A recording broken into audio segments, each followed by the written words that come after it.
साम्राज्य की बात करती है। और स्वास्थ्य की यह दुर्व्यवस्था है अध्यक्ष जी कि सबसे पहले अगर कोई गंभीर बीमारी से पीड़ित हो जाए या फिर कोई एक्सीडेंट हो जाए तो एम्बुलेंस नहीं मिलती है। बड़ी मुश्किलों से अगर एम्बुलेंस मिलती भी है तो उसमें एडवांस जो आपका ट्रॉमा लाइफ सपोर्ट है वो नहीं होता है। मैंने पिछली बार भी मंत्री जी से कहा था कि इसमें स्टाफ को ट्रेन करना बहुत ज़रूरी है।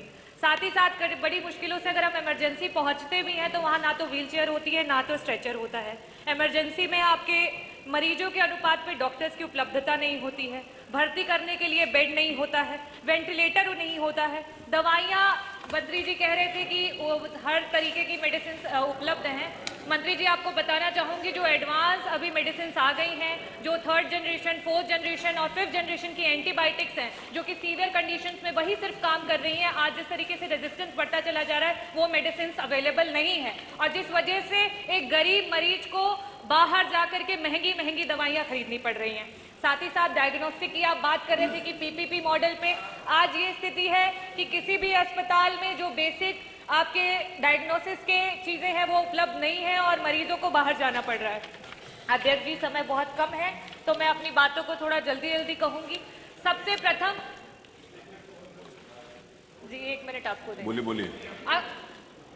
25 करोड़ की आबादी में अगर हमें स्वास्थ्य व्यवस्था को ठीक करना है तो हम ये तो मानते हैं कि सबसे पहले कि स्वास्थ्य को ठीक करने के लिए प्रिवेंट करना पड़ेगा कि बीमारी ना हो। बीमारी को प्रिवेंट करने के लिए क्या करना पड़ेगा? हेल्थ एजुकेशन और अवेयरनेस लानी पड़ेगी और साथ ही साथ रिस्क फैक्टर्स जो हैं उनको रोकना पड़ेगा। आज जो हमारे जमीनी लोग हैं, चाहे वो हेल्थ केयर वर्कर्स हो, आंगनवाड़ी हो, आशा वर्कर्स हो, एएनएम की हो, ना तो उनका मानदेय बढ़ रहा है और ना ही उनका समय समय पे प्रशिक्षण हो रहा है कि जिसकी वजह से जनता में जागरूकता फैले।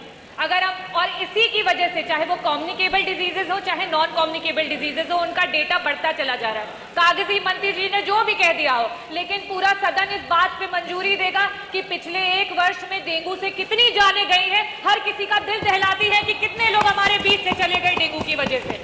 जो इस तरीके की मौतें हो रही हैं जिसे रोका जा सकता है लेकिन सरकार की निष्क्रियता की वजह से वो लोग हमारे बीच से चले गए, ये बड़ा ही शर्मनाक है।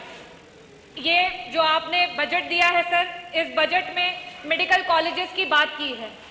मेडिकल कॉलेजेस को जगह जगह पे प्रोफेसर्स को, पैरामेडिकल स्टाफ को एक मेडिकल कॉलेज से दूसरे मेडिकल कॉलेज में शिफ्ट करके अवैध तरीके से बस मान्यता दिलाने का काम किया जा रहा है। यहाँ पे जो भी स्टाफ हैं आपके बजट में पैरामेडिकल स्टाफ जौनपुर का 6 महीने से उनकी सैलरी नहीं आई थी और जगह जगह पे इस तरीके की स्थितियां बनी हुई हैं कि डॉक्टर्स धरना दे रहे हैं, उनको सैलरी नहीं दी जा रही है। जिनसे आप चिकित्सा करवाना चाह रहे हैं उनकी सैलरी का भी बजट आपने नियुक्त नहीं किया।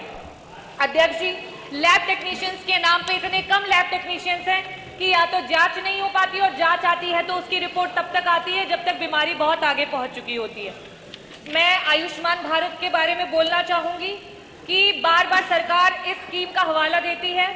बस ये लास्ट में यही बोलूंगी कि आपके सरकार के द्वारा ये रिपोर्ट आई है कि आयुष्मान भारत का जो बजट सरकार केंद्र सरकार के द्वारा दिया जा रहा है और साथ ही साथ जो राज्य सरकार के दिया जा रहा है वो बहुत ही कम है और उसमें सही तरीके से पूर्णतः इलाज नहीं हो पा रहा है और इसको बढ़ाया जाए। और सारे जितने भी आपके प्राइवेट हॉस्पिटल्स हैं जो इसके साथ कोलैबोरेटेड थे वो बड़े ही परेशान हैं और मरीज भी परेशान है क्योंकि उनका भुगतान भी नहीं हो रहा है। तो अध्यक्ष जी, जो मेन जो स्वास्थ्य रिलेटेड मुद्दे हैं उन पे तो आपका बजट ही नहीं आया है तो इस बजट का कोई औचित्य ही नहीं होता है। बहुत बहुत धन्यवाद।